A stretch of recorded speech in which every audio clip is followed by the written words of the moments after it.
우리가 한국인으로서 누리는 여러 가지 복 가운데 하나가 이 사계절의 그 변화, 이것이 분명하다는 것입니다. 그 중에서 이 봄은 참 특별합니다. 죽었던 것 같이 보이던 이 나무에게서 어느 날 보니 새순이 나고 꽃이 피어나는 계절. 겉으로 보기에는 저 나무는 끝났다라고 생각됐는데 봄이 되니 여전히 다시 살아나는 것입니다. 그래서 그런지 봄은 다시 살아나는 계절, 소생의 계절라고 사회에서는 말합니다.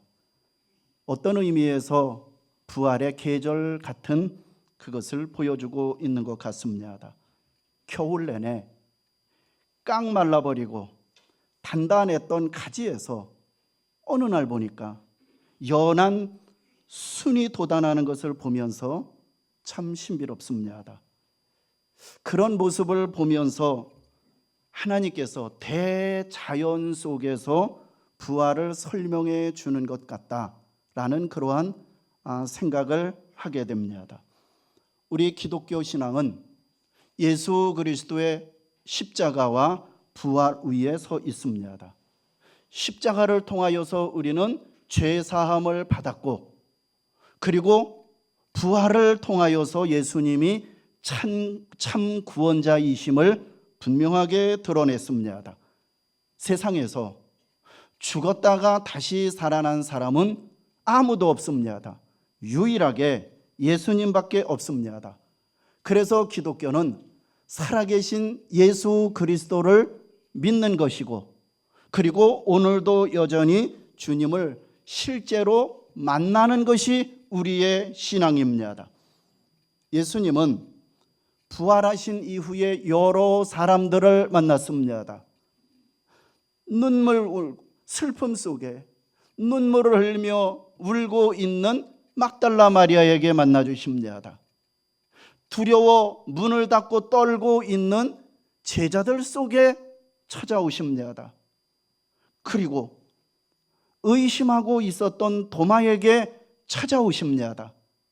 그리고 오늘 본문은 그 절망 가운데, 모든 기대가 무너져서 절망 가운데 엠마오로 내려가고 있는 두 사람에게 친히 부활하신 몸을 보여주셨습니다.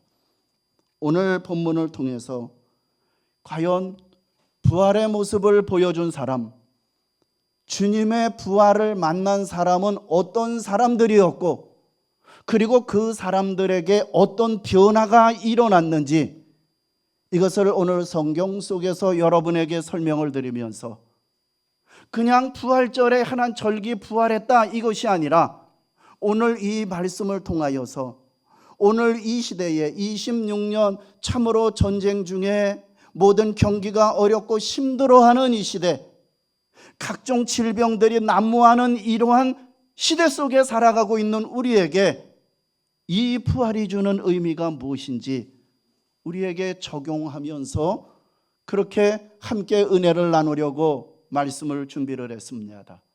자, 먼저 첫 번째, 부활하신 주님은 낙심한 인생길에 찾아오십니다. 13절 14절에 보니까 예수님이 부활하신 바로 그날입니다. 두 사람이 예루살렘을 떠나 엠마오로 라는 그러한 마을로 가고 있었습니다. 그 두 사람은 걸어가면서 가장 최근에 지난 일주일 안에 일어났던 일들을 계속 이야기를 주고받으면서 길을 걸어가고 있습니다. 무슨 이야기입니까? 지난 일주일 동안 있었던 예수님에 대한 그 이야기를 합니다. 예수님께서 그 예루살렘에 들어오실 때에 온 백성들이 열렬하게 환영을 합니다. 그리고 손에 종려나무 가지를 꺾어서 흔들면서 호산나 호산나 열렬하게 수많은 인파들이 외쳤습니다. 그리고 성전에 들어가서 권세 있는 말씀을 합니다. 그 모습을 보면서 많은 사람들이 이제 뭔가 큰일이 일어나겠구나, 야, 이제 큰일이 일어난다라고 기대를 했습니다. 그런데 갑자기 상황이 바뀌어버렸습니다.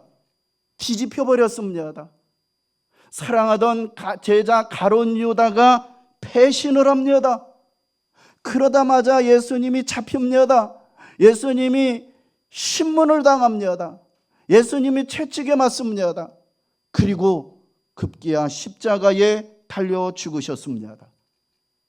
그리고 그 주일 새벽에는 어떤 여인들이 무덤에 갔더니 무덤이 비어있고 예수님이 살아나셨다는 이 이야기를, 천사의 말을 들었다는 이야기까지 이 두 사람이 들었습니다.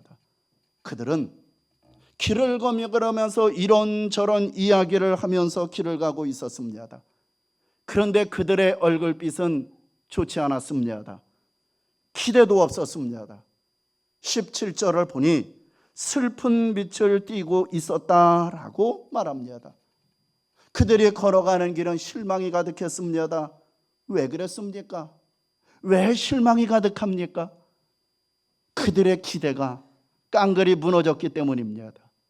그들이 그렇게 기대를 갖고 있었는데 그 기대가 완전히 와르르르 다 무너졌기 때문입니다. 21절에 보니 이렇게 말합니다. 우리는 이 사람이 이스라엘을 구원할 자, 속량할 자라고 팔았다. 그들은 예수님이 이스라엘을 정말로 회복시킬 분이라고 기대를 했습니다. 날마다 자고 일어나면은 종으로 살아가네요. 로마로부터 억눌림을 당한 우리 민족을 저분이 구원할 것이다. 그리고 새로운 시대를 열어갈 메시아로 믿었습니다. 이런 모든 자기들의 인생의 기대, 자기의 살아가는 삶의 기대를 예수님에게 다 기대를 했는데 너무나도 무기력하게 십자가에 죽습니다. 자기들의 기대와 계산이 한순간에 깡그리 다 무너져 버린 것입니다. 그래서 엠마오로 가는 길은 그냥 시골길이 아닙니다. 낙심의 길입니다. 실망의 길입니다. 이제는 더 이상 삶에 희망이 없다. 우리의 미래와 우리나라의 미래에 희망은 없다 생각하며 걷는 길이었습니다. 우리에게도 엠마오의 길이 있습니다. 기도했는데 기도 응답이 왜 이리 더딜 때가 있습니다. 열심히 나름대로 살아왔는데 어느 날 갑자기 예상치 못한 질병이 털컥 찾아올 때가 있습니다. 평안하던 가정에 어느 날 가정이 문제로 마음이 갈기갈기 찢어질 때가 있습니다. 자녀의 문제로 눈물이 하염없이 흐를 때도 있습니다. 사랑했던 배우자에게 그런 충격적인 상처를 받을 때가 있습니다. 믿었던 사람이 배신을 합니다. 믿었던 사람에게 상처를 받고 기대했던 일들이 다 무너질 때가 있습니다. 우리도 이런 엠마오 길을 걷게 됩니다. 그런데 본문이 우리에게 주시는 첫 번째 은혜는 그 낙심의 길에 예수님이 찾아오셨다는 거예요. 건강할 때, 성공했을 때, 모든 일이 잘 될 때, 다른 사람들에게 박수를 받을 때, 그때가 아니라 기대가 무너지고 낙심하고 실망의 길을 걸어갈 때 예수님이 찾아오셨다는 이 사실, 15절에 보니까 예수께서 가까이 오사 그들과 통행하셨다라고 말합니다. 여러분, 얼마나 놀라운 은혜의 말씀입니까? 주님이 먼저 찾아오셨습니다. 주님이 먼저 가까이 오셨습니다. 이것이 복음 아닙니까? 이것이 복음입니다. 막달라 마리아에도 그랬습니다. 어느 날 예수님의 무덤 앞에 가서 울고 있었습니다. 예수님의 시신마저 없어졌다고 생각하며 더 큰 충격 속에 있었습니다. 그때 예수님이 마리아에게 나타나셨습니다. 그리고 따뜻한 음성으로 마리아야, 마리아야 이름을 불러주십니다. 마리아는 충격 속에 눈물을 흘리는 그때 자기 이름을 부르시는 그 음성을 듣고서 몸을 돌이킵니다. 몸을 돌이켰습니다. 몸을 돌이켜보니 조금 전까지만 해도 형체를, 십자가에서 형체를 알아볼 수 없을 정도로 갈기갈기 찢기셨던 예수님이 부활의 몸으로 자기 앞에 찾아오신 것입니다. 마리아는 예수님을 만난 그 순간 반가움과 놀람과 충격과 경이로움, 이것이 뒤범벅된 눈물을 글썽이고 있었을 것입니다. 뒤를 돌아봤을 때 마리아야, 울지 마라, 울지 마라, 내가 여기 있다. 예수님은 마리아의 눈물을 멈추게 하셨습니다. 여러분, 그렇습니다. 슬픔과 낙심과 두려움이 쌓여 있을 때 누군가가 내게 다가와서 부드러운 음성으로 내 이름 석자 조병남 이름을 불러준다라면 그보다 더 큰 위로가 어디 있겠습니까? 내 이름을 불러준다는 것은 나에 대한 신뢰요, 나를 사랑할 가지고 있음을 보여주고 있는 것입니다. 부활하신 주님께서 갈릴리 호숫가에 있는 베드로를 찾아갑니다. 그러면서 그 여러 가지 이야기가 없습니다. 요한의 아들 시몬아, 이 이름을 불러주십니다. 그러면서 네가 나를 사랑하느냐 묻습니다. 후에 로마에서 순교하기까지 베드로는 주님을 끝까지 따랐습니다. 예수님은 우리 각자의 이름을 아십니다. 우리의 형편과 사정을 아십니다. 우리의 생각과 마음의 고민을 다 아십니다. 그렇기 때문에 예수님은 늘 우리의 이름을 부르시면서 언제나 우리와 함께 하십니다. 여기에서 우리가 꼭 붙들어야 할 한 위로 하나가 있습니다. 오늘 이 중에 사랑하는 나의 가족을 먼저 떠나 보내신 분들이 계십니까? 죽음 속에 마음이 무너진 경험이 있으십니까? 이별의 아픔은 분명히 큽니다. 보고 싶은 그리움은 어쩔 수 없습니다. 그러나 예수님은 죽음을 끝이라고 말하지 않습니다. 요한복음에서 이렇게 말씀하셨습니다. 나는 부활이요 생명이니 나를 믿는 자는 죽어도 살겠고 무릇 살아서 나를 믿는 자는 영원히 죽지 아니하리니 이것을 내가 믿느냐. 이 말씀 얼마나 우리에게 위로가 됩니까? 얼마나 우리에게 소망입니까? 예수 안에서 죽는 것은 끝이 아닌 것입니다. 영원한 생명으로 들어가는 시작입니다. 그래서 우리는 눈물 가운데서도 소망을 붙듭니다. 장래 가운데서도 찬송을 부를 수 있습니다. 이 땅에서의 이별은 아프지만 예수 안에 있는 성도의 죽음은 영원한 멸망이 아니라 주님 품에 안식하다가 후에 영광의 부활을 기다리는 참된 죽음이라는 것입니다. 세상 사람들은 죽음을 마지막이라고 생각하지만 우리는 아닙니다. 우리는 부활을 믿습니다. 우리는 영생을 믿습니다. 우리는 다시 만날 그 만남이 있음을 우리는 분명히 믿습니다. 그러므로 부활절은 그저 기념일이 아닙니다. 절망에 빠진 사람에게 다시 일어날 수 있는 이유를 주는 날입니다. 눈물 많은 사람에게 다시 살아갈 힘을 주는 날입니다.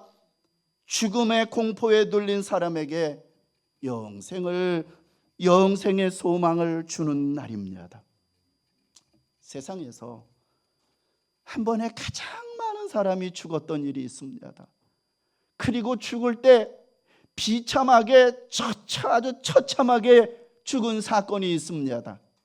그것이 저 유대인 학살 수용소에서의 일입니다. 수많은 유대인들이 죽인 그 수용소에서 암담한 현실 속에서 수용소에 갇혀 있는 수많은 사람들이 그 죽어가면서 고통 중에 벽에다가 이렇게 썼다고 합니다. 하나님, 지금 어디에 계십니까? 하나님, 지금 어디에 계십니까? 사랑하는 동료들, 사랑하는 가족들, 사랑하는 그 친구들이 죽어가는 모습을 지켜보면서 하나님 살아계십니까? 하나님 보고 계십니까? 하나님 지금 어디에 계십니까? 처절하게 절규할 때 한 신앙인이 그 글씨 벽 옆에 이렇게 써놓았다고 합니다. 하나님은 여기 계신다. 하나님은 여기 계신다. 나와 함께 울고 있고, 나와 함께 아파하고 있고, 나와 함께 고난의 자리에 계신다는 것입니다. 하나님은 바로 여기에 계신다. 작년에 아주 가깝고도 먼 일본의 그 순교지를 다녀왔습니다. 일본 나가사키는 기독교인 30만 명이 순교한 곳입니다. 그리고 나가사키에는 원자탄이 투하돼서 거기에서 항복하지 않으니까 또 다른 일본의 그 원자탄을 투하했던 첫 번째 그 원자탄이 투하했던 그곳입니다. 바로 그 옆에서 30만 명의 그러한 일본 사람들이 순교를 당한 처참한 일이 있습니다.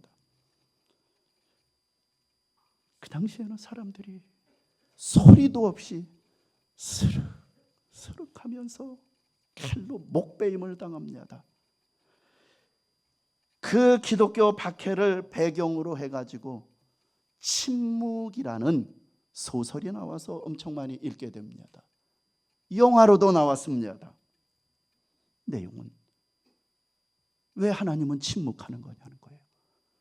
하나님은 왜 침묵하십니까? 라는 그러한 질문에 대한 소설입니다. 저는 이렇게 말하고 싶습니다. 하나님이 거기에 계셨기 때문에 그들은 순교의 고난을 감당할 수 있었다. 저는 그렇게 해석하고 싶습니다. 죽어가는 처참하게 소리도 없이 하나님 어디 계십니까? 침묵에 대해서 어디 계십니까? 그곳을 다녀오면서 하나님이 순교하는 그곳에 계셨기 때문에 저들은 끝까지 그 순교의 그러한 감당하지 않았나. 주님이 그곳에 찾아갔다라고 저는 그렇게 믿습니다. 그렇습니다. 엠마오에 가는 길에 주님이 찾아오셨던 것처럼 오늘 우리의 삶의 복판에서도 여전히 주님은 찾아오시는 줄 믿으시기 바랍니다.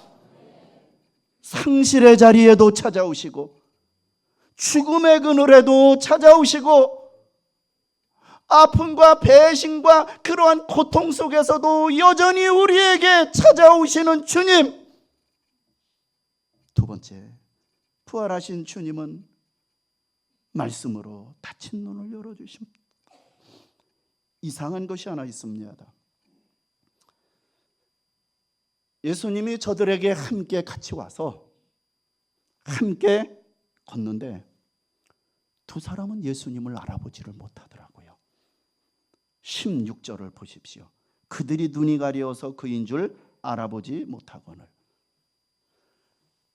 절망이 그들의 눈을 가렸습니다. 자기의 생각이 그들의 눈을 가렸습니다. 자기들이 그토록 기대를 가졌는데, 희망을 걸었는데, 온 나라의 인생, 온 이 나라의 미래를 걸었는데, 내 기대가 무너졌을 때 사람은 하나님의 일하심을 보지 못합니다. 두 사람은 예수님을 자기 생각대로만 기대했습니다. 강한 메시아, 나라를 다시 해방시킬 수 있는 호걸 영웅 같은 지도자, 눈에 보이는 승리, 당장 문제를 해결하시는 구원자만 생각했습니다. 우리도 똑같습니다. 하나님의 말씀 없이 우리의 상황만 보면은 내 인생 다 무너진 것처럼 보입니다. 두렵습니다. 우리의 환경만 보면 절망스럽습니다. 우리의 감정만 따라가면은 신앙이 흔들립니다. 문제만 보고 있으면 하나님이 안 보입니다. 그래서 이런 이들에게 25절에서 예수님이 이렇게 말씀합니다. 미련하고 선지자들이 말한 모든 것을 마음에 더디 믿는 자들이요, 이 말씀을 합니다. 주님은 지금 두 사람의 문제를 정확하게 짚어줍니다. 그들의 문제는 정보가 부족해서가 아닙니다. 저들은 지금 사건을 알고 있었습니다. 예수님이 십자가에 달린 것도, 예수님의 무덤이 비었다는 소문도 들었습니다. 예수님이 다시 살아났다는 그 소식도 이미 들었습니다. 그런데 변화가 없습니다. 왜 그렇습니까? 사건은 알았지만 말씀으로 이 사건을 해석하지 못했기 때문입니다. 그래서 예수님은 27절에서 모세와 선지자의 글로 시작하여 성경에 쓴 바 자기에 관한 것을 자세히 설명해 주었다. 무슨 얘기입니까? 성경에서 모세와 선지자의 글이라는 것은 구약 성경을 말하는 거예요. 구약의 내용은 율법서, 모세오경과 그리고 예언서, 선지자와 시가서, 이렇게 세 가지로 되어 있는 것이 구약의 성경 내용입니다.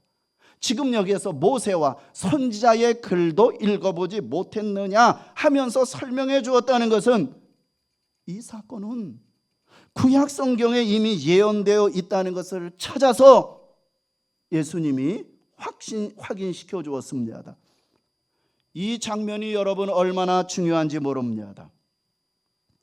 부활하신 예수님은 낭망하고 실망하고 슬픈 기색을 띠고 있는 저들에게 나 예수야, 나 부활하신 예수야 하고 자기의 정체를 드러낸 것도 아닙니다. 저들은 같이 가면서도 몰랐어요.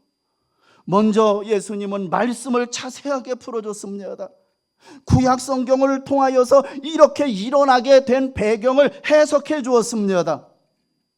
왜 그렇습니까? 우리의 신앙은 감정만으로 유지되지 않기 때문입니다. 체험만으로 바로 서지 않기 때문입니다. 말씀 위에 서야 흔들리지 않기 때문입니다. 자, 두 사람은 십자가를 실패로 보았다는 거예요. 죽었다, 처참하게, 이제는 모든 희망이 없다, 실패로 보았습니다. 그런데 예수님은 말씀으로 이것이 실패가 아니라 하나님의 구원의 계획이었다 설명해 주었습니다. 십자가는 하나님이 우리에게 구원을 주시는 하나님의 지혜임을 알게 해 주셨습니다. 두 사람은 끝났다라고 생각을 했습니다. 그런데 예수님은 말씀으로 아니야, 이것은 끝이 아니라 약속의 성취라고 가르쳐 주었습니다.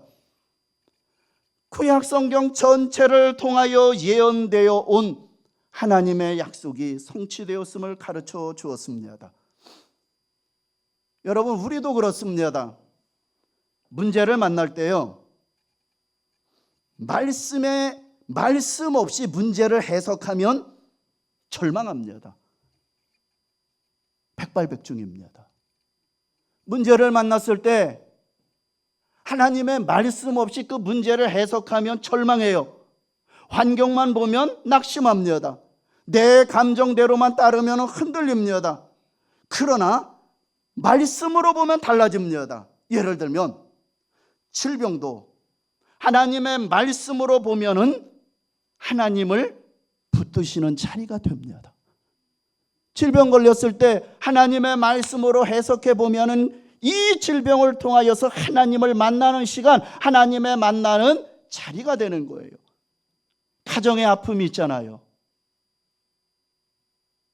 우리의 자녀 중에 인간의 힘으로, 의학으로도 고칠 수 없는 장애, 이런 것들을, 이것을 정말로 인간에 보면은 한심스럽고 한탄스러워요.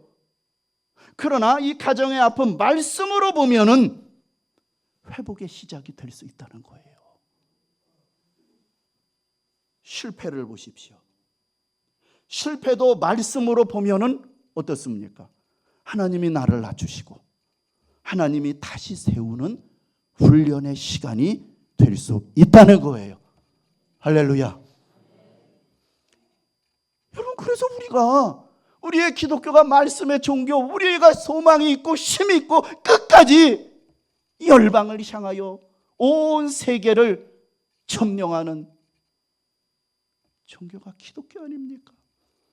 그래서 두 제자는 어떻게 했습니까? 두 제자는 나중에 32절에서 이렇게 고백합니다. 길에서 우리에게 말씀하시고 우리에게 성경을 풀어주실 때에 우리 속에서 마음이 뜨겁지 아니하더냐? 와, 이 고백이 너무 은혜롭습니다. 낭망하고 실족하고 앞이 보이지 않고 완전히 슬픈 기색을 띠었던 이들에게 예수님이 그들의 인생길에 말씀을 가지고 해석을 쫙 풀어줍니다. 그러니 이 말씀에 보니 마음이 다시 살아납니다. 왜요? 말씀이 들어왔기 때문입니다. 주님의 말씀이 어두운 마음을 비추기 시작했기 때문입니다. 절망으로 다쳤던 마음, 절망으로 다쳤던 영혼이 빛이 들어오기 시작했습니다. 여기서 우리가 꼭 기억해야 할 것이 있습니다. 마음이 뜨거워진 것, 단지 감정이 뜨거워졌다는 뜻만이 아닙니다. 성령께서 말씀을 통하여 내 영혼을 깨우신다는 뜻입니다. 무뎌진 양심을 깨우시고 식어버린 믿음을 다시 일으켜 주신다는 뜻입니다. 혹시 지금 여러분들 가운데 이런 분이 계시지는 않습니까? 예배를 드려도 감동이 없어요.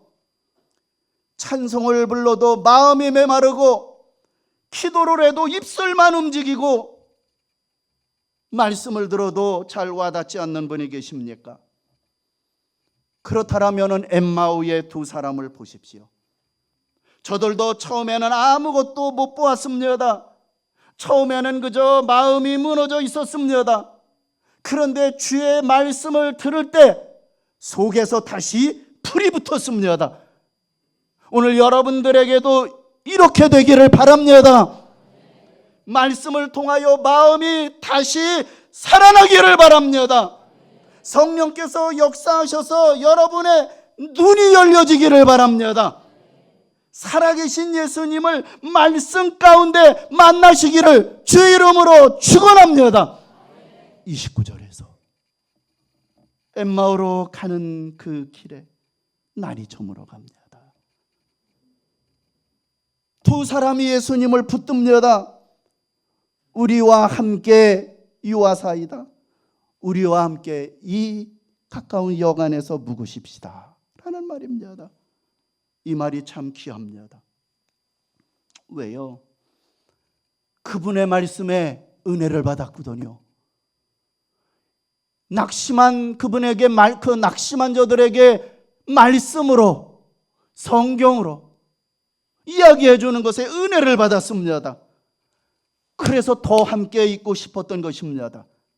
그리고 함께 식탁에 앉았을 때 예수님께서 떡을 가지사 그들에게 떼어주십니다. 그때 어떤 일이 일어났습니까? 31절에 보니 그들의 눈이 밝아져서 그인 줄 알아보았더라. 눈이 밝아졌습니다. 드디어 보게 되었습니다. 우리의 낙심한 인생길에 함께 걸어오신 분이 예수님이셨구나. 우리에게 말씀을 풀어주신 분이 예수님이었구나. 우리의 무너진 마음을 다시 살리신 분이 예수님이셨구나. 여기서 중요한 것은 예수님을 알아본 뒤에 두 사람은 가만히 있지 않았습니다. 33절에 보니 곧 그때로 일어나 예루살렘으로 돌아갔다라고 말했습니다. 다음 날 아침까지 기다리지 않았습니다. 즉시 방향을 바꿨습니다. 그렇습니다. 세 번째 부활하신 주님을 만나면은 인생의 방향이 바뀌어지는 것입니다. 원래는 예루살렘을 떠나 엠마오로 내려가고 있었습니다. 실망의 방향이었습니다. 공동체를 떠나는 방향이었습니다.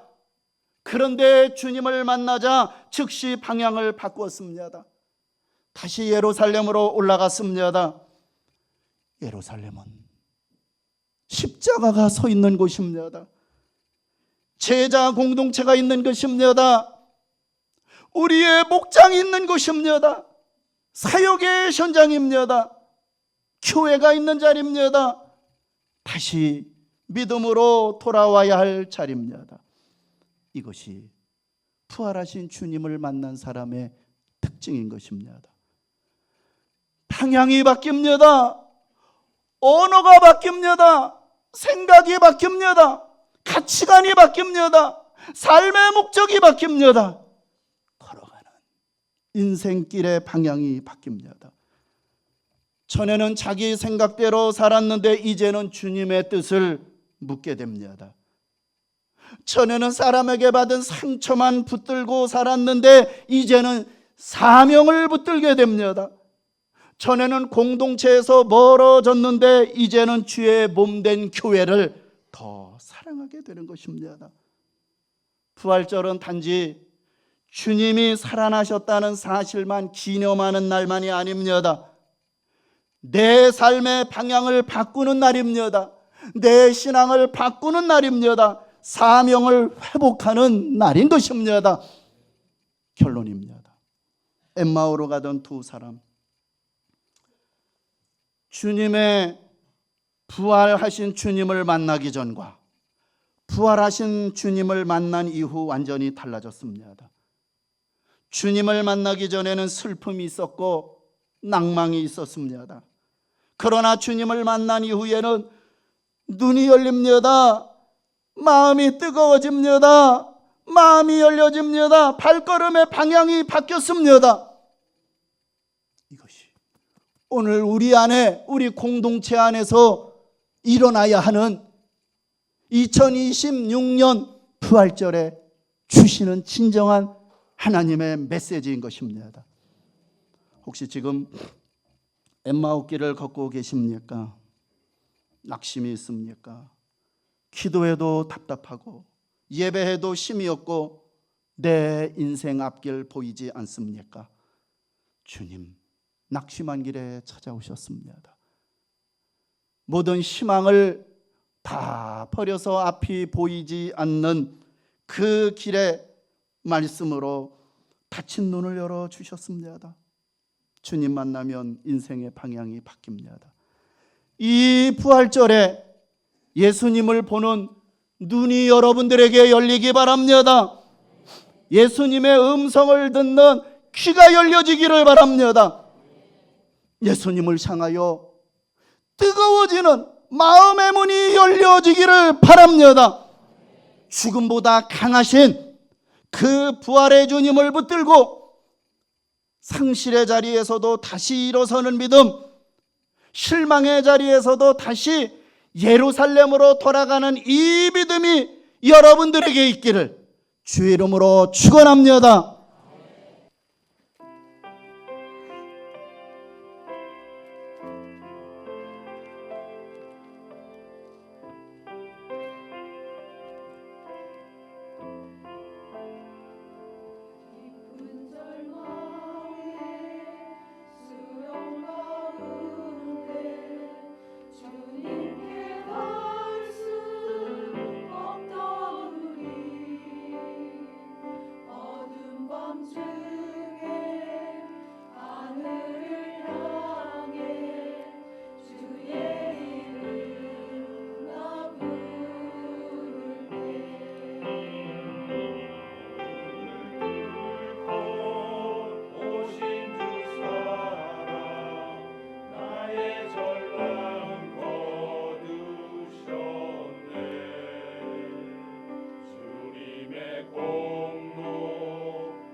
주옵소서.